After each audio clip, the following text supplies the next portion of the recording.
خۆشەویستەکانم، ڕۆژێکیان رسول الله صلى الله عليه وسلم ئامۆژگاری مسلمانانیان کرد لەسەر ئەوەی کەوا ژیانی دنیا لە چاوی ئاخرەتا زۆر کەم نرخە، نابێ ئینسان لەبەر خاتری دنیا قیامەتی خۆی بسووتێنێ.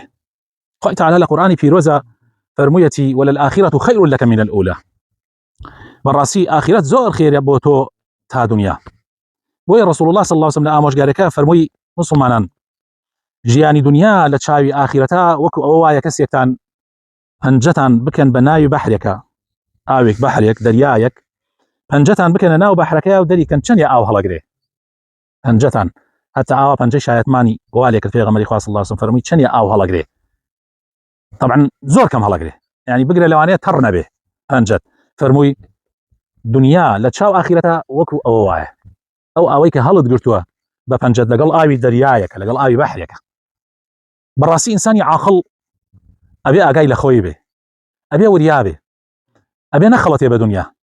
ئەوانەی کە بە دنیا خەڵەتیان زۆر زەرەریان کرد. خۆشەویستەکانم، ڕۆژێکیان رسول الله صلى الله عليه وسلم لەسەر حەسیرێک کەوت بوو. عومەری کوڕی خەتاب هات بۆ لای پێغەمبەری خوا هەڵسا تەماشای کرد، پشتی پێغەمبەری خوا ئاساری حەسیرەکەی پێوەیە. فەرمووی ئەی پێغەمبەری خوا با شتێکیان ڕابخستایە ئازاری پشتی نەدایە، بۆ ئاوا لەسەر ئەم حەسیرە ڕقە خەوتووی؟ پێغەمبەری خوا صلی الله عليه وسلم فەرمووی عومەر من چیمە لەگەڵ دنیاتانە، لەگەڵ ئەم دنیایەیە، من لەگەڵ دنیای ئەم دنیایە وەکو سوارێک وام بۆ سەفەرێک ئەچێ لە ڕێگا دارێک ئەبینێ و ئەڕوا لە سێبەری دارەکە هەندێک ئیسراحەتەکا و پاشان سوار ئەبێ و ئەڕوا. دنیا ئاوایە. بۆیە خۆشەویستەکانم نابێ ئینسان بە دنیا بخەڵەتێ.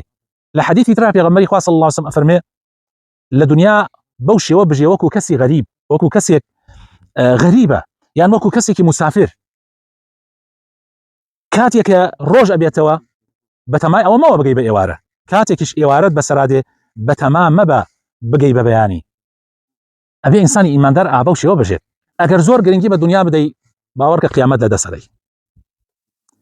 لە حەدیثێکی ترە رسول الله فەرمێ ئەگەر دنیا لە لای خوای پەروەردگار نرخی باڵە مێشولەیەکی بوایە نەی ئێڵا کافرێک لەسەر زەویە قومیان ئەو بخواتەوە، بەڵام دنیا هیچ قیمەت و نرخێکی نییە لە لای خوای پەروەردگار.